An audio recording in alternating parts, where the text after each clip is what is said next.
Olá a todos, continuaremos com a aula de representação e descrição. O primeiro método que nós veremos hoje é o método do LBP.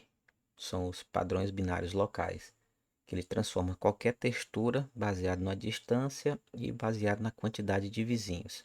Tendo essa distância e a quantidade de vizinhos, nós realizaremos um processo de linearização. Nós temos P, é a quantidade de vizinhos, R é a distância que nós queremos analisar. Aqui é um exemplo de 8 vizinhos, distância 1. 16 vizinhos, distância 2. 8 vizinhos, distância 2. Então, é o usuário que escolhe os valores P e R. Para encontrar o y, nós utilizaremos essa fórmula y menos r seno de 2π p sobre pzão. O p pequeno é a posição do vizinho dentro da sequência de vizinhos, que vai do 0 até p menos 1. Esse pzão é a quantidade de vizinhos que nós informamos aqui. 0, se a gente colocar aqui, quem seria o P0? 0 vezes 2π dá 0. 0 dividido por 8 dá 0. Seno de 0 é 0, ou seja, o elemento na posição 0 está na altura 0, ou seja, na mesma altura do centro aqui. Se nós colocarmos também P igual a 0, aqui dará 0, cosseno de 0 dá 1. 1 vezes o raio dá raio, que é 1. Então, esse daqui seria o elemento 0. Baseado nos seguintes, veja que isso daqui é a fração do ângulo. Então, a gente vai próximo, próximo, próximo, próximo, próximo, até que a gente complete toda a vizinhança. Bem, a limerização é extremamente simples, basta apenas a gente ver se esse valor que foi passado dentro da função s é maior ou igual a 0. Se for maior ou igual a 0, retorna 1, se não, retorna 0. A saída é sempre binária, 1 e 0. E para calcular o LBP, é só fazer o somatório para todos os vizinhos, utilizar a função S e calcular a diferença de nível de cinza do vizinho menos o nível de cinza do pixel central. E multiplicar por 2 elevado a P. É a mesma fórmula que nós vimos lá em programação 1, que nos ensina a transformar de binário para decimal. Então, para calcular, a gente só precisa informar o P, a quantidade de vizinhos, o R, a distância e o pixel central. Um exemplo. Então, nós temos esse aqui, é o pixel central, começando fazendo aqui. Então, esse será o 0, 1, 2, 3, 4, 5, 6, 7. 6 é maior ou igual a 5? Sim. Sim é 1. 1 é maior ou igual a 5? Não. 3 é maior ou igual a 5? Não. 5 é maior ou igual a 5? Sim. 9 é maior ou igual a 5? Sim. Não. Não. Não. Então, nós temos aqui nossa sequência de sims e nãos. E utilizando a forma, veja, nós temos 1, 0, 0, 1, 0, 0, 1, 1, 0, 0, 0, 1, 1, 0, 0, 0. Esta fórmula aqui, nós transformaremos essa sequência binária em um valor. 128 mais 16 mais 8 dá 152. Ou seja, nós transformamos essa sequência de vizinhos, esse padrão de vizinhos, no numérico, ou seja, uma textura agora é um valor numérico. Então, nós podemos utilizar essa textura para colocar na posição central de uma imagem de saída e nós teremos uma nova representação, só que em vez de ser níveis de cinza, é um relacionamento entre pixels vizinhos. Outra função que nós podemos utilizar é a função CAD-Replay, utilizada para análise de dados espaciais, aplicada em várias áreas, todas elas que envolvem espaço, distribuição espacial, biologia, geologia, epidemiologia, geomorfologia, criminologia e muitas outras áreas. Basicamente, nós temos esta funçãozinha aqui, o sigma de D e JR retorna 1 ou 0. 1 se a distância entre os elementos I e J forem menores do que R. Caso contrário, retornará 0. R é o raio que nós temos que informar, e J são dois pontos distintos dentro da imagem, dentro da área. A é a área da imagem, o tamanho da área que nós estamos analisando. N é o tamanho da amostra. Aqui nós temos 11 pontos. K de R será a área dividido pelo tamanho da amostra ao quadrado. Para todos os elementos que eu pegarei como centro, para todos os elementos que eu pegarei que não são centro, eu vou utilizar a função sigma DIJR. Veja, nesta análise global, todo mundo será centro E todo mundo será analisado baseado nesse centro, essa vizinhança de raio R. Todos serão um centro em algum momento. Existe a função local, onde eu especifico o centro. Então, para este centro específico, o que é que eu faço? A dividido por N e farei o somatório do sigma DJR. Veja que ao invés de eu sair utilizando todo mundo como centro, eu tenho apenas um único elemento que é o centro. Nós temos aqui uma análise circular e temos também uma análise em coroa circular, onde eu tenho aqui um Rzão, o raio externo, e o Rzinho, que é o raio interno. Então, quem tiver entre essas duas áreas, delimitadas por Rzão e Rzinho, forma minha coroa e eu analiso apenas os que estão dentro dessa coroa. Temos também o índice de Gary e de Moron. Esses índices analisam a autocorrelação espacial, nos dando a redundância de informações entre dois fenômenos, estima a dependência de um atributo numa região e nas localidades vizinhas. Vamos já entender o que seria essa dependência. Temos aqui uma região, a distribuição espacial.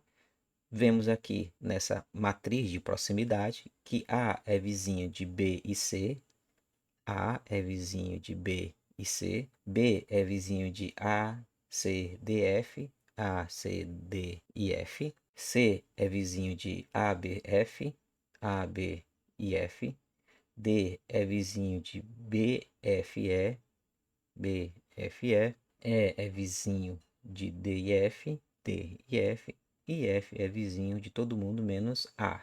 Calculada a matriz de proximidade, nós temos que agora normalizar as linhas, ou seja, o somatório da linha tem que dar 1. Então, como aqui eu tenho 2, 1 dividido por 2 dá 0,5. 4 elementos, 1 dividido por 4 dá 0,25. Nós temos 3, 3, 2 e 4. E aí nós teremos, veja que o somatório da linha tem que dar 1. Vamos agora para o cálculo do índice de Moore. Temos N, que é o número de observações, ou seja, o tamanho da amostra. Esse Wzão é a soma dos pesos ponderados, é o somatório desses pezinhos aqui, soma todo mundo que está aqui dentro. W e J é o peso na posição IJ.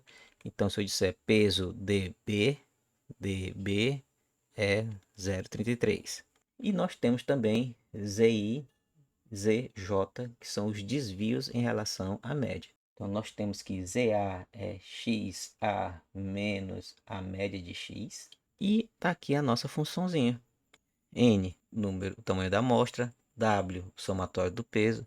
Para todos os elementos, farei o peso IJ vezes o desvio de I vezes o desvio de J sobre o somatório para todos os I's, ZI ao quadrado. Veja que I e J devem ser obrigatoriamente diferentes. Realizado o cálculo, nós temos alguns valores possíveis para o índice de Moore. Se ele for zero, a dependência é nula, ou seja, o que acontece com uma espécie, um indivíduo, não acontece com uma outra espécie. Caso os valores estejam entre 0 e 1, nós temos uma correlação direta, né? Ou seja, o que acontece em uma espécie também acontecerá na outra. Se um aumenta, a outra aumenta. Se um abaixa, diminui, a outra também diminui. E temos a correlação inversa. Se um aumenta, o outro diminui. Se um diminui, o outro aumenta. O índice de Gary, ele mede a influência de um atributo sobre os seus vizinhos. Então, nós temos aqui I e J são as áreas analisadas, X é a média e N é o número de áreas analisadas. W é aquela matrizinha de peso, X e XJ são as médias, e aí é só sair substituindo, aqui é o desvio em relação à média. E aqui está um importante. Se o G for identicamente igual a 1, nós teremos dependência nula. Se nós tivermos entre 0 e 1, correlação direta, 1 e 2, correlação inversa. Uma outra forma de representar nossos valores de textura são as árvores filogenéticas. São árvores as folhas representam as espécies e os nós internos representam os ancestrais. Os nós internos representam os ancestrais. E isso descrevendo relações evolutivas. Elas relacionam a diversidade, a riqueza e o parentesco entre as espécies, O nome daquela figurinha que nós vemos aqui chama-se cladograma inclinado, que é uma representação gráfica de uma árvore filogenética. Veja, nós temos aqui o gibão, o orangotango, o gorila, siamangue, chimpanzé e o homem. Estas arestas indicam a distância entre uma espécie e outra. Por exemplo, a distância entre o homem e o chimpanzé é de 3. 1, 2, 3. Já a distância do homem para o gibão é de 1, 2, 3, 4, 5, 6. Ou seja, o homem está geneticamente mais próximo do chimpanzé do que do gibão. Então, veja, essas daqui são as arestas, aqui são os nós internos, e nós temos as espécies. Com as árvores filogenéticas, nós podemos analisar diversos índices. O primeiro deles é o índice de diversidade taxonômica. Então, ele considera a abundância das espécies e a relação taxonômica entre todas essas espécies. Expressa a distância taxonômica média entre quaisquer dois indivíduos escolhidos na amostra ao acaso. Para todas as espécies, sendo com I menor do que J. Então, se aqui 0, 1, 2, 3, 4, 5.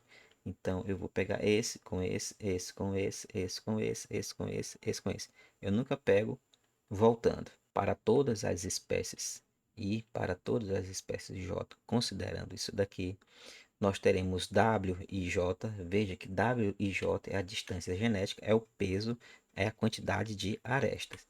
Do homem para o gibão, a distância é 1, 2, 3, 4, 5, 6. Então, esse é o peso filogenético. Já X e XJ, quantidade de indivíduos da espécie I, quantidade de indivíduos da espécie J. N é o número total de indivíduos que estão naquela área que nós estamos analisando.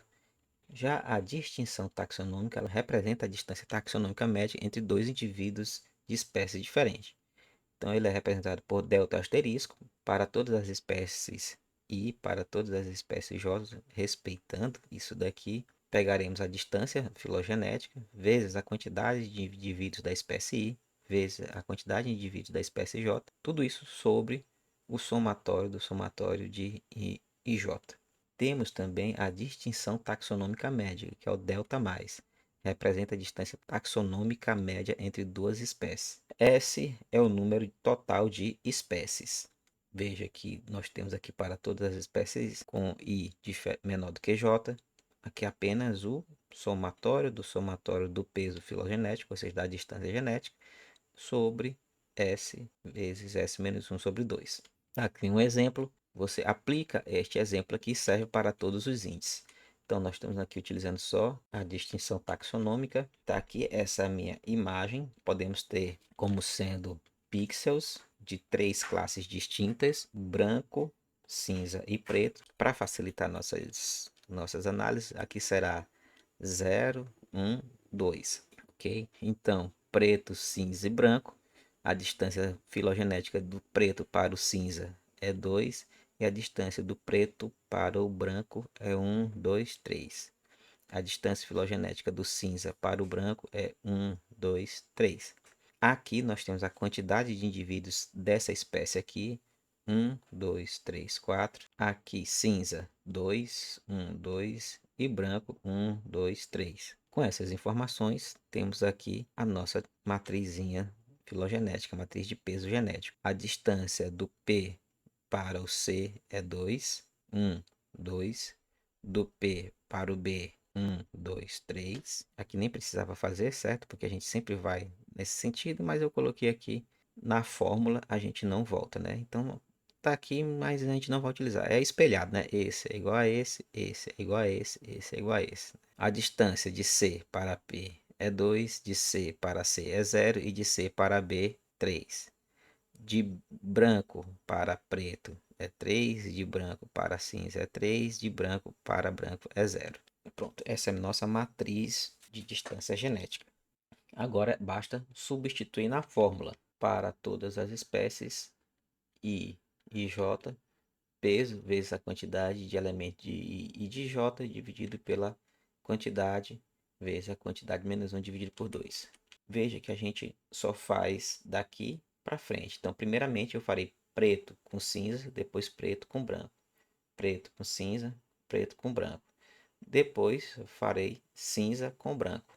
O peso de P e C, PC é 2, vezes a quantidade de P é 4, vezes a quantidade de C é 2, mais a distância filogenética entre preto e branco é 3, mais a quantidade de P é 4, vezes a quantidade de brancos 3, mais a distância genética entre C e B é 3, vezes a quantidade de C é 2, vezes a quantidade de B, que é 3. Tudo isso dividido pela quantidade de elementos, 1, 2, 3, 9, vezes 9 menos 1, 8, dividido por 2, 4. 9 vezes 4, 36. Somando tudo isso, nós temos 16, 36, 18. Então, esse aqui é a nossa diversidade taxonômica.